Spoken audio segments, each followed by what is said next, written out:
Buenas, pues el día de hoy somos la rotación 4819 y en tutoría del doctor Félix Canencia le vamos a hablar sobre cáncer de cervix. A manera de introducción, el cáncer de cervix es la primera causa de muerte por neoplasias malignas en un grupo etario entre los 25 y los 64 años y pues la mortalidad actualmente se ha disminuido como resultado del aumento en la disponibilidad de los programas de detección oportuna, asimismo como los numerosos avances en los estudios de la etiopatología de la enfermedad, lo que pues ha permitido identificar como tal el rol del virus del papiloma humano en el desarrollo de las lesiones premalignas y malignas como tal de esta patología. Mi nombre es Jorge Solano y pues yo comenzaré con esta presentación. El cáncer cervicuterino ocupa el cuarto lugar a nivel mundial tanto en incidencia como en mortalidad dentro de los cánceres que afectan a las mujeres, precediendo al cáncer de seno, pulmón y colorectal. El 85% de esta enfermedad se presenta al menos en países en desarrollo, lo que como tal se atribuye a un problema de salud pública. Y pues en las últimas décadas se han logrado avances en el conocimiento de la misma, gracias a que pues se ha evidenciado el papel del virus del papiloma humano en la oncogénesis del mismo, por lo que entonces se ha llegado a la modificación de los programas de vacunación, tamizaje y el tratamiento del mismo para así disminuir sustancialmente pues, las tasas de incidencia y mortalidad de esta enfermedad. Bueno, repasando un poco la anatomía, tenemos que el cuello uterino es la parte inferior del útero y está ubicado en la parte superior de la vagina. Este tiene una forma cónica y está compuesto por músculos, tejido conectivo y pues vasos sanguíneos que como tal le aportan nutrición. Podemos dividirlo en tres regiones. La primera es el orificio cervical externo, el cual es la parte visible del cuello uterino y pues se encuentra en la parte superior de la vagina. Este tiene un orificio en forma de hendidura, el cual pues puede cambiar de tamaño dependiendo del ciclo menstrual de la paciente. Asimismo, tenemos la zona de transición, la cual es la zona que conecta el orificio cervical externo con el canal cervical, y pues es una zona muy importante debido a que aquí ocurren la mayoría de lesiones precancerosas y cancerosas del cuello uterino, ya que pues es la zona que está más susceptible a que el epitelio de la misma pues sea modificado. Y por último tenemos el canal cervical, pues es la parte que conecta el cuello uterino con la cavidad uterina, y pues es el canal que permite el paso del esperma hacia la cavidad uterina o pues el del flujo menstrual hacia la vagina. Recordando la histología, tenemos que, pues, se dice que el cervix está compuesto por dos capas, o sí, dos capas histológicas, que viene siendo una mucosa y como tal la capa miometrial o muscular. Entonces, el nivel de la mucosa tenemos que, pues, se va a dividir o va a cambiar teniendo en cuenta la zona. Tenemos el endocervix, el cual va a tener un epitelio cilíndrico simple, y el exocervix, el cual va a tener un epitelio plano estratificado no queratinizado, el cual, pues, tenemos aquí siempre recordar la zona de transición, ya que, pues, en la zona, pues, teniendo en cuenta los cambios o pues, a lo que se han sometido, pues, puede cambiar. Y asimismo, este epitelio pues posee su lámina propia, la cual pues es la que está provista de tejido conectivo laxo, donde pues está como tal los vasos sanguíneos. Y pues también posee glándulas cervicales, que son las encargadas como tal de la producción del moco acidófilo o eosinófilo rico en glicoproteínas e iones, que pues va a sufrir modificaciones teniendo en cuenta el ciclo menstrual en el que se encuentra la paciente.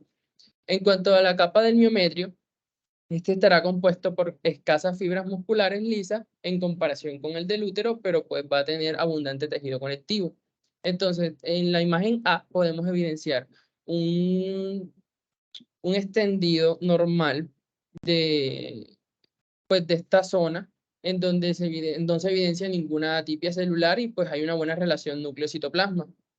En cambio, en la B podemos ver una relación núcleo-citoplasma normal en donde pues se ven como tal los núcleos aumentados de tamaño y pues con cierta infiltración de neutrófilos y eritrocitos, lo que pues nos puede dar a entender que el epitelio pues se encuentra pues, de características anormales. Y respecto a la imagen D, que se encuentra en la parte derecha, aquí se observa el corte histológico completo del cervix en donde pues podemos destacar el conducto cervical, que es como tal el que permite el paso de las sustancias, y asimismo en la parte superior podemos destacar el endocervix, y en la parte inferior el exocervix. Bueno, antes de introducir el tema, debemos recordar ciertas definiciones las cuales pues, van a ser importantes a destacar. Bueno, definiendo de manera general el cervix, tenemos que esta es la porción final inferior y estrecha del útero, pues que forma una conexión o un canal entre el útero y la vagina. Asimismo, el cáncer lo podemos definir como ese tumor o neoplasia maligna originada por la pérdida de control de crecimiento de las células, que puede invadir a estructuras subyacentes pues a su origen, o en su defecto a sitios alejados.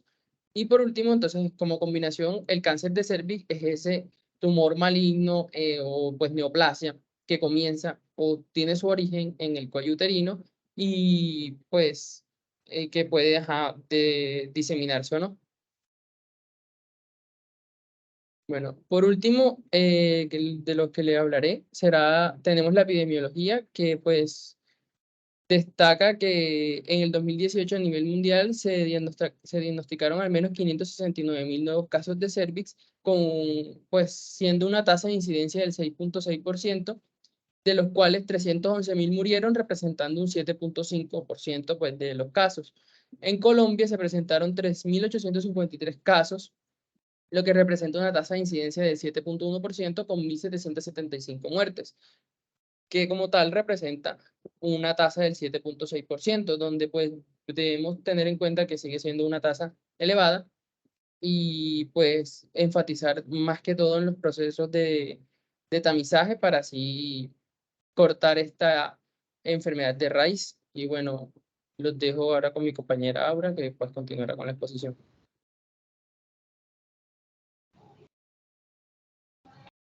Bueno, entonces hablando un poco de la historia natural del cáncer de cuello uterino, pues vamos a tener que esta implica la progresión gradual por etapas intraepiteliales preinvasoras, el rol del BPH en el desarrollo de las lesiones premalignas y malignas del cuello uterino, pues han tenido importantes implicaciones en la metodología del screening, diagnóstico y tratamiento como tal de esta enfermedad.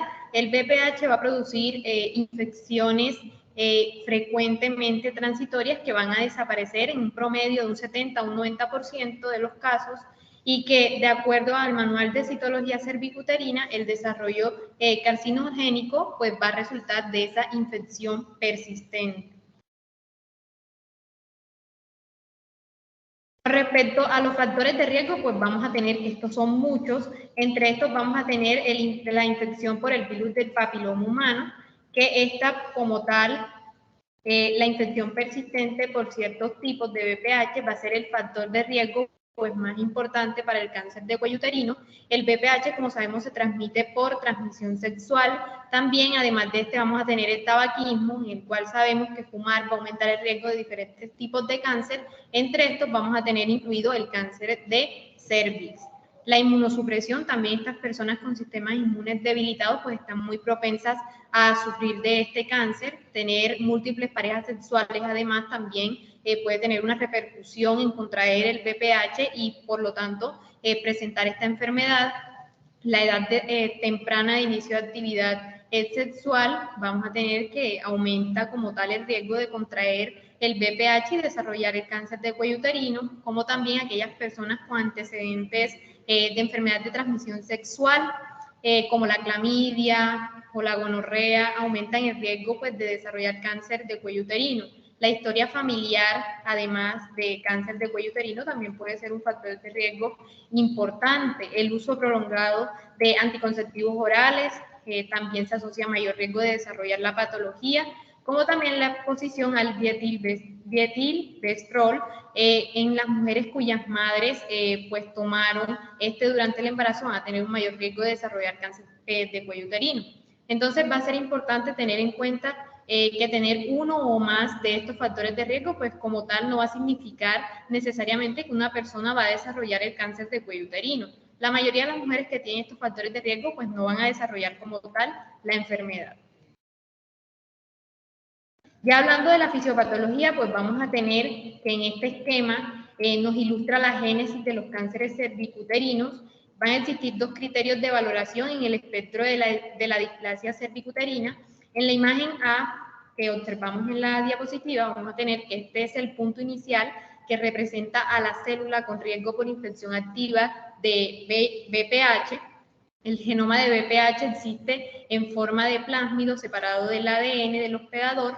La figura B, pues lo que nos va a mostrar es la lesión preinvasora importante desde el punto de vista clínico, la neoplasia intraepitelial cervical 3 o el carcinoma in situ representan en estadios intermedios en la formación de cáncer cervicuterino. También vamos a tener que el genoma del VPH, es decir, la hebra roja de ADN, ya se ha integrado en el ADN del hospedador, provocando una mayor capacidad de proliferación. Entonces, los efectos interactivos entre lo que son agresiones ambientales, la inmunidad del hospedador, las variaciones en el genoma de células somáticas van a provocar como tal cáncer cervicuterino invasor. Y hablando acerca de las lesiones precursoras, pues vamos a tener que al momento de poner el espéculo se debe relacionar cómo podemos ver entonces las imágenes donde se observa la evolución del daño en el cuello uterino con lo que el patólogo pues va a reportar en la citología o en el resultado como tal de la biopsia con la evolución en el tiempo de la enfermedad y de lo que logran dañar pues estas infecciones persistentes como les había mencionado. Entonces es ahí como tal el momento de manejarlo para evitar que el virus llegue al cuello. Entonces esto se puede realizar ya sea con la vacunación como estrategia de prevención primaria o fomentar hábitos de sexualidad responsable, algo pues que es muy complejo en Latinoamérica, y la prevención secundaria a través de métodos pues como tal de tamización, ya sea la detección oportuna del virus del papiloma humano. En el cuello uterino también se puede utilizar el test de ADN para el virus o con la citología. Entonces, ante estas anormalidades, en estos exámenes iríamos a colposcopia y biopsia, entonces ya tendríamos como tal un diagnóstico que de acuerdo al momento en el cual se nos ha detectado la enfermedad, pues va a requerir un tratamiento. Y hablando de algunas generalidades del VPH, vamos a tener que este virus del papiloma humano pues es una infección viral que va a estar transmitida principalmente a través del contacto sexual. Van a haber más de 100 tipos de VPH, algunos van a causar verrugas genitales y otros pueden estar relacionados con el desarrollo de cáncer, como el cáncer de cuello uterino. Entonces vamos a tener que muchas de las infecciones por VPH son asintomáticas y pueden pasar desapercibidas. Entonces, ¿cuál es la principal causa de cáncer de cuello uterino? La principal causa es la infección por el virus del papiloma humano. Entonces van a haber muchos tipos de VPH, algunos tipos de VPH llamados tipos de alto riesgo que van a ser de mucha importancia, entre estos vamos a destacar el 16 y el 18, pero también van a haber algunos de bajo riesgo, como vemos en la tabla, entre estos tenemos el 6 y el 11. Entonces, la mayoría de las infecciones por VPH pueden ser de subtipos virales no oncológicos y pueden desaparecer. Todas las personas corren el riesgo de contagiarse de los subtipos virales de VPH oncogénito de alto riesgo, como es el 16 y el 18, y que se compliquen avanzando a lesiones precancerosas. Entonces, los tipos de VPH no oncogénicos, como los que le había mencionado, el 6 y el 11, pueden provocar verrugas genitales y papilomatosis respiratoria. Si bien esta enfermedad raramente es mortal, el número de recaídas pues es muy alto y las verrugas genitales son muy frecuentes y muy contagiosas. Bueno, los dejo con mi compañera María Paula Cárdenas.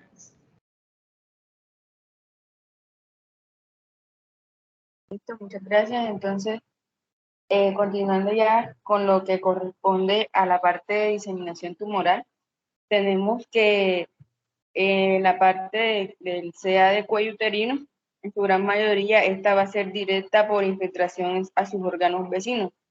Y esa es la facilidad que hay para la clasificación, porque con un buen examen ginecológico podemos clasificar y dar entonces una herramienta no solamente de diagnóstico, sino también para generar estrategias de manejo. Y la diseminación linfática se hace entonces inicialmente a los ganglios pélvicos, posterior a los ganglios paraórticos y más adelante a los ganglios inguinales. También hay diseminación por vía sanguínea, aunque es rara, y hay diseminación por vía intraperitoneal. De igual forma, después de la oncogénesis, el patrón del crecimiento local puede ser exofítico si el cáncer nace del ectocervix, o endofítico si se origina en el conducto endocervical. Y es más probable que las lesiones en la parte más baja del conducto y sobre el ectocervix sean visibles durante la exploración física.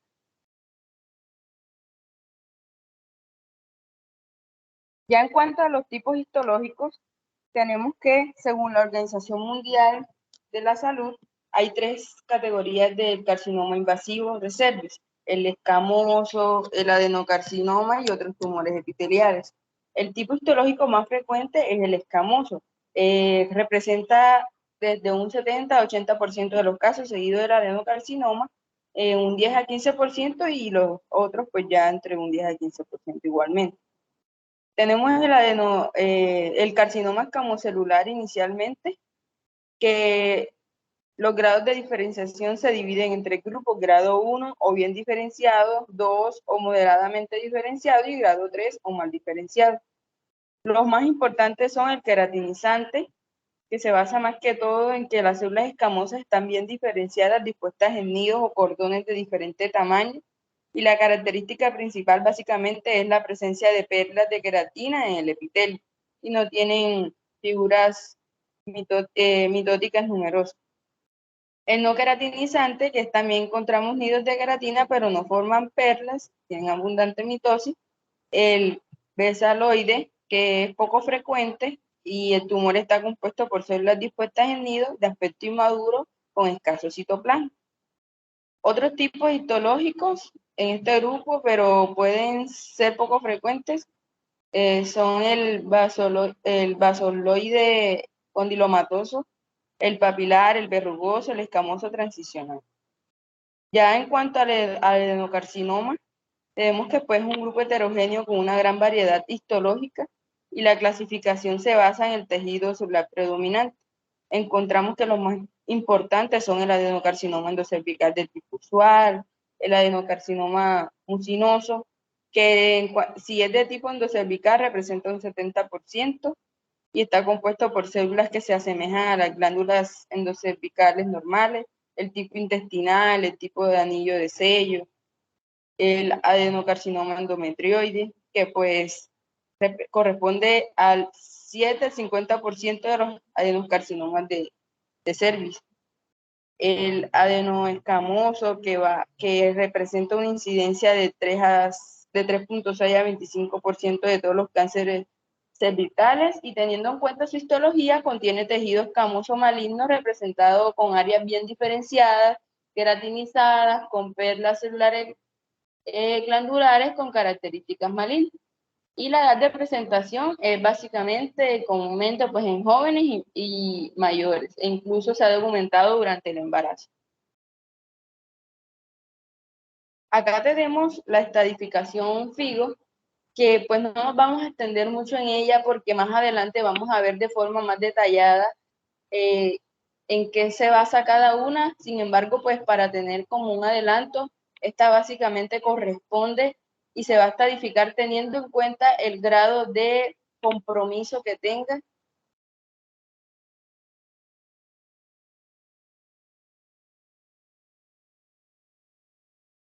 Pues existen también otras clasificaciones, como son el sistema de clasificación citológica. Acá tenemos el sistema de Bethesda, que clasifica por separado las anomalías de las células escamosas, como el exocervix y la de las glandulares, que son las endocervicales. En esta varían desde la más leve a las más graves. Tenemos inicialmente células escamosas atípicas, con sus siglas ACS. Tenemos las lesiones intraepiteliales escamosas de bajo grado, y que engloba las infecciones por virus y las displasias leves o NIE1, y las lesiones intraepiteliales escamosas de alto grado, que comprenden lesiones con displasia moderada o ya lo que corresponde NIE2, NIE3 y carcinoma in situ, aunque este pues ha ido un poco en desuso. carcinoma de las células escamosas, células glandulares atípicas. Ya con respecto al NIE, tenemos que el NIE1 trata básicamente de que las alteraciones se encuentran solo en el tercio basal del epitelio. Son poco acentuadas y se produce maduración de las células más allá del tercio inferior del epitelio.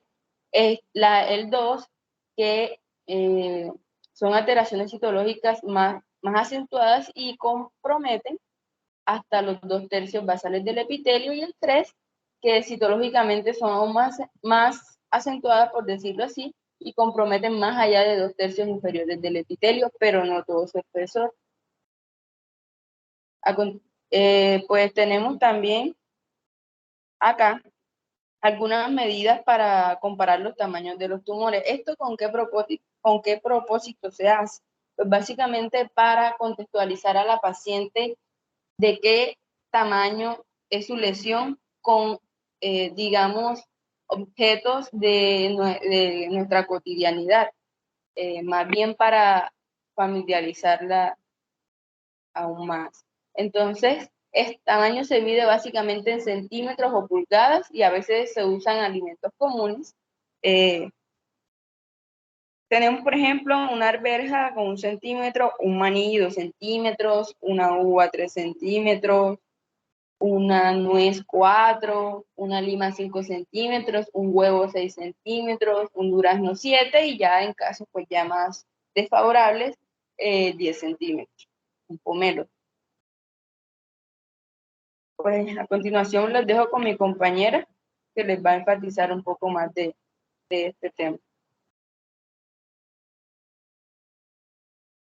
Continuando con la revisión, mi nombre es Diana Guardia y continuaré con el sistema de estadificación FIGO.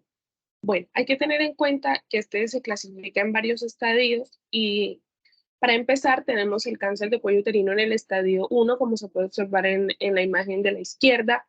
Este estadio 1, aquí es donde el cáncer se formó y pues se encuentra solamente en el cuello uterino. Aquí se va a dividir este estadio en 2, sería 1A y 1B, y pues esto es según el tamaño del tumor y pues la profundidad de este, pues según su diseminación. Entonces, iniciando por el estadio 1A, este se va a subdividir según la profundidad en la que se disemina el tumor, como se puede observar en la imagen de la izquierda.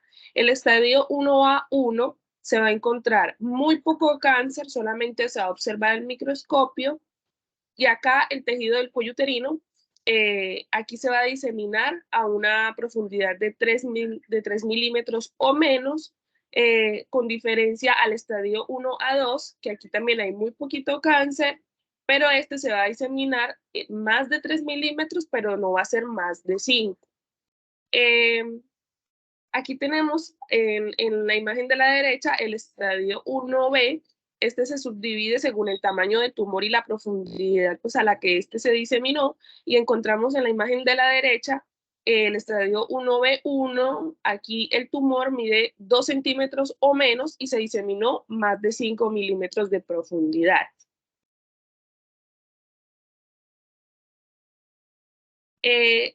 Sabemos que el cáncer de cuello uterino en la estadificación 1B2 y 1B3, como se puede observar en la imagen de la izquierda. Acá el tumor en el estadio 1B2 va a medir más de 2 centímetros, pero no va a medir más de 4. En el estadio 1B3, aquí el tumor va a medir más de 4 centímetros, como se puede observar en la imagen de la izquierda, donde dice 1B3. El cáncer de cuello en el estadio 2, hay que tener en cuenta que aquí ya el cáncer se diseminó a los 2 tercios superiores de la vagina, o ya sea al tejido que rodea el útero. Este a su vez se va a subdividir según hasta donde se diseminó el cáncer. Entonces encontramos que se subdivide en estadio 2A y 2B. El estadio 2A es aquel donde el cáncer ya se diseminó del cuello uterino a 2 tercios superiores de la vagina, pero no se diseminó al tejido que rodea el útero. Entonces, este se subdivide en estadio A2, en el estadio 2A1. Aquí el tumor va a medir más de 4 centímetros, pero va a medir menos. Y el estadio 2A2, aquí el tumor va a medir más de 4 centímetros. Observamos en la imagen de la derecha, la última, el estadio 2B, aquí el cáncer ya se diseminó del cuello uterino al tejido que rodea pues el útero. Tenemos que tener en cuenta que el cáncer de cuello uterino ya en el estadio 3, este ya se diseminó al tercio, pero en el tercio inferior de la vagina o ya sea a la pared pélvica y ya causó problemas de riñón o pues afectó a los ganglios linfáticos. Entonces este estadio 3 a su vez se va a subdividir según hasta donde se diseminó el cáncer. Encontramos el estadio 3A, que es el que observamos en la imagen de la izquierda. Acá el cáncer ya se diseminó al tercio inferior de la vagina, pero no se diseminó a la pared pélvica. Y en la imagen de encontramos el estadio 3B, en este ya se presenta una de las siguientes situaciones, ya sea que el cáncer se diseminó a la pared pélvica, ya sea que el tumor se haya agrandado y que obstruya uno o ambos uréteres, o hace que uno o ambos riñones se agranden y pues esto no permita que funcionen de manera adecuada, como se puede observar en la imagen.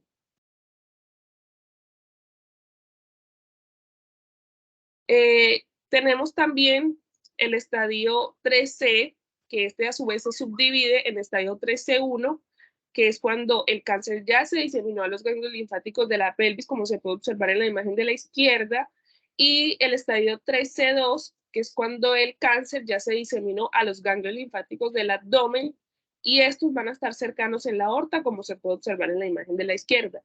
Tenemos también el estadio 4, que es cuando ya el cáncer ya se diseminó fuera de la pelvis, ya está por el revestimiento de la vejiga o del recto o ya sea en otras partes del cuerpo. Y este estadio 4 se subdivide en estadio 4A y 4B según pues donde se disemine el cáncer. Encontramos que el estadio 4A, aquí ya se diseminó órganos cercanos de la pelvis como la vejiga y el recto, y el estadio 4B, el cáncer ya se diseminó en otras partes del cuerpo como lo es el hígado, los pulmones, los huesos, o ya sea ganglios linfáticos lejanos, como se puede observar en la imagen que tenemos en el lado derecho. Encontrando las manifestaciones clínicas, encontramos que hay que tener en cuenta que el cáncer de cuello uterino en las etapas tempranas generalmente no va a presentar síntomas o signos que sean como evidentes y de una vez me dirijan a pensar en un cáncer de cuello uterino. Sin embargo, pues a medida que avanza sí pueden aparecer algunos signos y síntomas donde estos van a depender del tiempo en el que se presenten en el tiempo del cáncer que esté presente. Entonces encontramos que los síntomas de cáncer de cuello uterino en el estadio temprano suelen ser los siguientes. Ya sea que la paciente tenga un sangrado vaginal después de tener relaciones sexuales, que tenga un sangrado vaginal después de la menopausia, que presente un sangrado vaginal entre periodos menstruales o que tenga unos periodos menstruales muy abundantes o que duren más de lo normal, que la paciente refiera flujo vaginal líquido de olor fuerte o ya sea que este se acompañe de sangre o que la paciente presente un dolor pélvico que no se dé con ningún medicamento.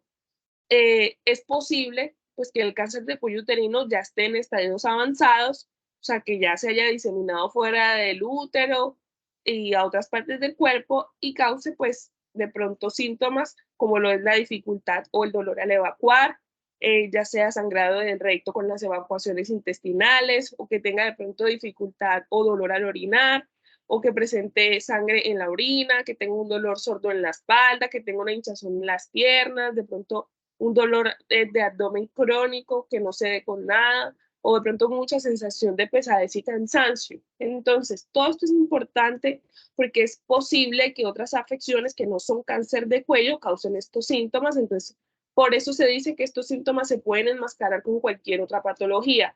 Por eso la única manera de saberlo es mediante la consulta médica que sea dirigida. Y en este caso de este cáncer de cuello uterino, pues si nosotros ignoramos los síntomas, podemos retrasar un tratamiento adecuado y un manejo eficaz y hacer que este no se dé de la manera adecuada. Entonces, bueno, esto sería todo hasta las manifestaciones clínicas. A continuación, mi compañero Iván Tafur les hará un enfoque sobre el diagnóstico.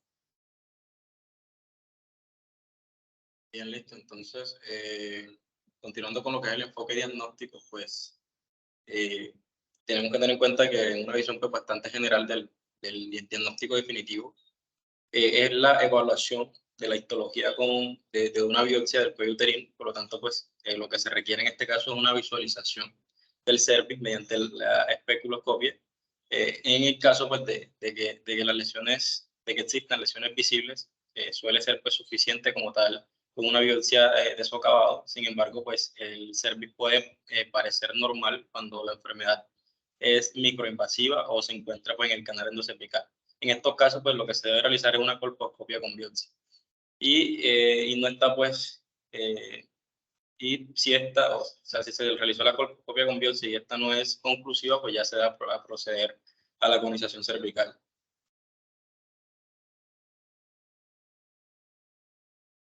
Bien, entonces, este pues ya es un enfoque más en general, más dirigido, por así decirlo, el enfoque diagnóstico. En el caso de los síntomas, pues lo que tenemos que indagar es si la paciente, o sea, en caso tal de que existan o no existan los síntomas, porque hay casos pues que el tumor pues, es de instauración temprana y estas pacientes pues, generalmente no van a presentar el cáncer en esta etapa, pero ya cuando ya cuando ya pues avanza ya más la enfermedad, pues se van a experimentar los síntomas. Entonces, pues en estos casos se tienen que tener en cuenta. Al momento pues, del examen físico, durante la exploración física, pues en mujeres con sospecha de cáncer cervicuterino, se realiza pues una evaluación minuciosa de los genitales externos y la vagina en busca pues, de lesiones concomitantes. Recordar pues que el virus del papiloma humano es un factor de riesgo frecuente para el cáncer cervicuterino vaginal, vulvar y anal. En el examen pues con espejo es posible pues que el cuello uterino parezca normal a simple vista si el cáncer pues se trata de una etapa temprana. Sin embargo, pues las lesiones visibles pueden presentar diversas apariencias como el crecimiento exofítico, endofítico, masas polipoides, tejido papilar, formas de barril en el cuello uterino, ulceraciones o masas glandulares, así como también secreción acuosa, purulenta, sanguinolenta. Y esto como tal pues lo que hace es que el cáncer cervicuterino se pueda parecer mucho, se pueda asimilar a otras enfermedades como por ejemplo la iomioma, pólipo cervical, sarcoma uterino, vaginitis, entre otros. Entonces, durante la exploración física también es importante realizar la exploración bimanual. Entonces, hay casos pues, en el que el útero puede estar aumentado debido a la invasión como tal y el crecimiento del tumor. En estos casos, en casos pues, de obstrucción de salida de líquido por el cáncer cervicuterino primario, puede pues, haber hematometra o piometra, lo cual pues, va a provocar que el útero aumente su tamaño y que tenga una consistencia que es líquida. En el cáncer cervicuterino avanzado, pues se puede observar compromiso vaginal y extensión de la enfermedad en el examen recto vaginal.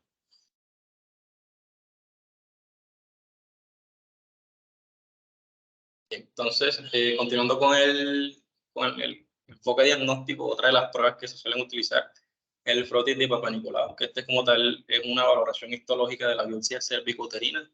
Se dice que es la herramienta principal como tal para diagnosticar el cáncer cervicuterino, aunque pues los frotis de Papa Nicolau se utilizan con mucha frecuencia para detectar este tipo de tumor. Lo que se dice es que no siempre son efectivos en su detección.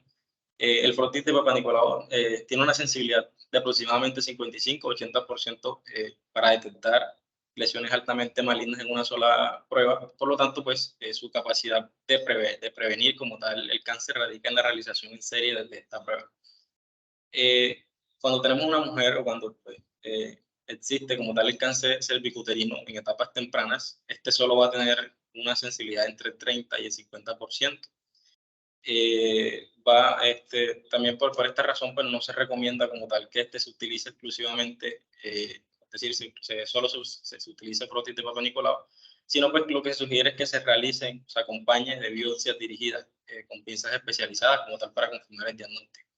Es importante pues obtener biopsias también de la periferia del tumor, incluyendo el estroma subyacente para evaluar la presencia de invasión en el caso pues de que esta exista. Cuando se utiliza la colposcopia y la biopsia cervicuterina, en este caso pues, de la colposcopia se utiliza cuando hay resultados anormales del frotis de Papa Nicolau. En estos casos pues ya se procede a realizar la colposcopia. Durante pues, esta evaluación lo que se busca es identificar las zonas de transformación completa y se obtienen pues biopsias adecuadas como tal del cuello uterino y el endocervix. Y en los casos pues que se pueda utilizar el espejo endocervical, se usa para visualizar la zona de transformación cuando retrocede como tal hacia el conducto endocervical. El paciente pues con una colonoscopia insatisfactoria y con alta sospecha de enfermedad maligna, pues se realiza una conización pues utilizando un criobisturí.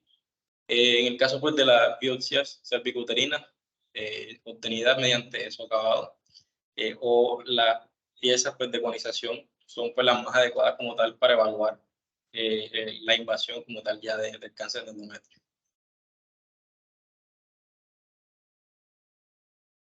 Bien, entonces pues este video muestra más o menos cómo pues se realiza el procedimiento de frotis de Papá Nicolau.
Bien, entonces ya continuando con lo que es el tratamiento, vamos a encontrar que en estadios tempranos, pues lo que se recomienda como tal es la cirugía, mientras pues que ya lo que es quimioterapia y radioterapia se utilizan más que todo para el manejo ya de etapas más avanzadas, y la quimioterapia pues ya se limita más que todo para la enfermedad metastásica. Entonces el tratamiento como tal va enfocado más que todo al grado como tal de extensión de la enfermedad. Por lo tanto, pues se basa básicamente en la clasificación FIGO. Por ejemplo, cuando encontramos que un estadio FIGO 1A, pues el tratamiento planteado es la conización cervical de carácter terapéutico con bordes negativos, de buen tamaño de muestras. También se puede plantear histerectomía abdominal total más linfadenectomía si tiene la invasión linfovascular. En general, pues el tratamiento clásico de esta clasificación 1A1 pues es la conización terapéutica. En el estadio FIGO 1A2 existe pues una diferencia de pocos milímetros. La terapéutica va encaminada más que todo a histerectomía radical modificada, más linfadenectomía pélvica, pero pues en los casos pues, de que la paciente pues desee conservar la fertilidad, se puede proponer la traquelectomía, que es básicamente la amputación del cuello uterino para extraer la enfermedad. Con esta terapéutica pues se da preservación de la fertilidad. En la FIGO 1B1 y 2A1, la propuesta terapéutica es la histerectomía radical, que incluye la totalidad de los ligamentos uterosacros y los ligamentos cardinales. La arteria uterina, pues también desde su nacimiento, más linfadenectomía pélvica completa, más biopsia de ganglios paraópticos. También pues está indicada la radioterapia pélvica, ya sea tele o braquiterapia. Y en mujeres que deseen preservar la fertilidad, pues se le puede proponer traquelectomía radical más linfadenectomía pélvica. Entonces ya la compañera Fabiana pues nos va a seguir comentando lo que es como el manejo de este tipo de pacientes. Bueno, listo. Para el manejo con quimioterapia y radioterapia en estadios 1B2, 2A2, 2B, 3A, 3B y 4A, En estos estadios avanzados, pues lo que se propone es hacer un estándar de tratamiento con quimioterapia más radioterapia. La idea, pues, es que todos los pacientes en estos estadios avanzados utilicen este esquema, a no ser pues, de que se tenga algún tipo de contraindicación para recibir la quimioterapia. El primer tratamiento de elección va a ser la radioterapia, porque lo que la quimioterapia va a hacer es mejorar la eficacia de la radioterapia. Esto lo que aumenta, pues, de manera global va a ser la supervivencia a 5 años.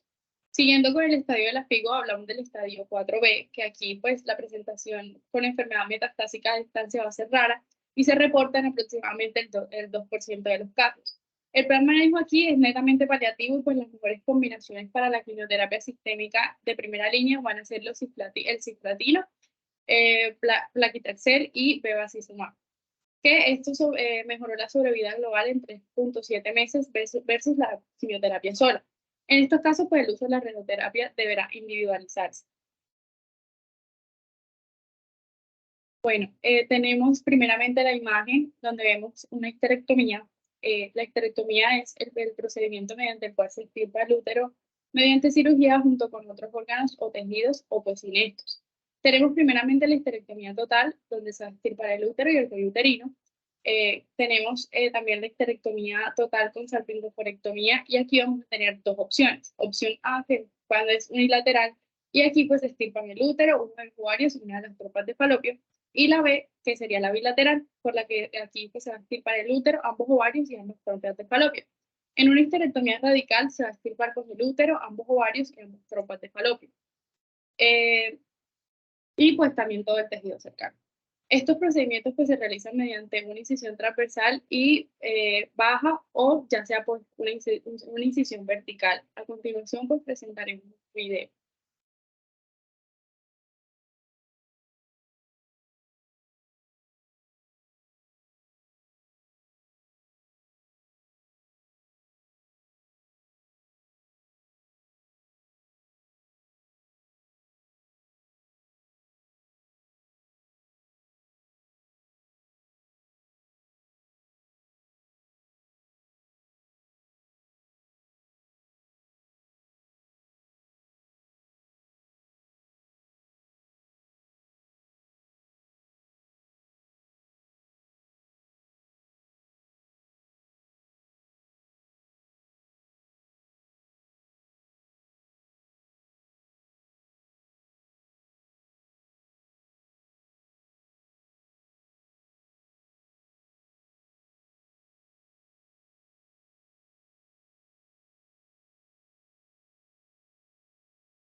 Listo, continuaremos hablando del ganglio centinela, que pues el ganglio centinela se conoce como una de las tecnologías más prometedoras de cáncer ginecológico. En este caso, pues lo que se propone o lo que se quiere va a ser realizar tratamientos menores en morbilidad, debido a que pues las histerectomías, si bien sabemos, van a tener una morbilidad implícita. Es decir, entre más radical sea la histerectomía, más tasa de complicaciones van a tener. Complicaciones tales como las lesiones vesicales, ureterales, problemas de estrechez, etcétera. Así que pues podemos hacer cirugías menos radicales para así pues tener un mejor abordaje terapéutico disminuyendo la morbilidad. El ganglio centinela lo que quiere detectar es el primer ganglio al cual el tumor va a hacer metástasis. Lo que se usa en este proceso van a ser colorantes, radioisótopos y fluorescencia. Esta opción terapéutica va a tener una buena tasa de detección aproximadamente de un 90 a un 100%. Siguiendo con la linfadenectomía paraórtica, tenemos que pues esto es uno de los procesos que hacemos y que producen bastante morbilidad y requieren de un entrenamiento importante, puesto que pues la clasificación clínica no alcanza a llegar a la palpación de los ganglios. Aquí hay una gran tendencia pues para poder saber qué ocurre en este campo paraórtico, porque lo que nos va a permitir esto es saber hasta dónde deben llegar las radioterapias. El compromiso puede llegar a ser bien extenso en los estadios 3, en los que hay compromiso de los ganglios paraórticos alrededor de un 2%. La recurrencia de la enfermedad, tenemos que la edad media de la recurrencia va a ser a los 45 años. El 34.5% va a recaer en los primeros 12 meses, el 75.7% en los primeros 3 años y el 90% en los primeros 5 años. Los sitios más frecuentes de la recurrencia van a ser a nivel pélvico en un 28%, a distancia en un 25%. Principalmente, pues esto se da a nodos paraórticos y a los pulmones. El riesgo de recaída en estos casos, pues tanto pélvicos como a distancia, va a aumentar en proporción al volumen del tumor. El plan de entrenamiento debe depender primeramente del estado general del paciente, segundo del sitio de recurrencia y tercero, pues del tratamiento previo recibido. Para pacientes que tienen recurrencia local o regional que no han recibido radioterapia previa, el tratamiento de elección va a ser radioterapia y quimioterapia basada en platino. Para las pacientes que han sido previamente irradiadas, pues si la recurrencia es central y la enfermedad es menor a 2 centímetros, se propone pues una histerectomía radical. Si la lesión es mayor a 2 centímetros, la exenteración pélvica va a ser el tratamiento indicado. Y para aquellas pues que las recurrencias no centrales y resecables o tengan una enfermedad a distancia, la quimioterapia paliativa con cisplatino, paclitaxel y bevacizumab va a ser la de elección. Hablemos un poco acerca del cáncer de cervix durante el embarazo, que si bien se sabe el cáncer de cervix va a ser uno de los cánceres ginecológicos más comunes asociados con el embarazo, pero este realmente pues ocurre raramente. Se dice que aproximadamente 1 por cada 1.200 a 10.000 embarazos. El diagnóstico de cáncer de cervix pues en la paciente embarazada es una situación éticamente desafiante y pues el plan de atención de cada paciente debe manejarse pues en una forma individual por un equipo pues obviamente multidisciplinario. En términos generales, el tratamiento del cáncer cervical en el embarazo pues va a seguir los mismos principios que en el estado no embarazado. Antes de las 16 a las 20 semanas de embarazo, las pacientes van a ser tratadas pues sin demoras. El tipo de terapia aquí puede ser cirugía o quimiorradiación, pues según el estadio en que se encuentra la enfermedad. Cuando ya estamos a finales del segundo trimestre en adelante, pues la cirugía y la quimioterapia se pueden usar en casos seleccionados mientras se preserva el embarazo. Cuando el diagnóstico se realiza después de las 20 semanas, debemos retrasar el tratamiento definitivo, pues esto es como la opción más válida para los estadios tempranos. Para los cánceres de cervix que estén pues, en estadios más avanzados y el embarazo sea deseado, las opciones terapéuticas lo que van a incluir van a ser quimioterapia neoadyuvante con o sin parto temprano. La quimioterapia estándar con cisplatino y placitaxel generalmente es bien tolerada por el feto, pues si se administra en segundo y en tercer trimestre, aunque pues no existen generalmente los datos a largo plazo. El momento del parto es óptimo, pues la última dosis de la quimioterapia se administra a las 34 o 35 semanas de gestación y el parto lo que va a hacer es que se va a llevar a término. En la tabla que vemos en la diapositiva tenemos la sobrevida del cáncer de cervix por estadios.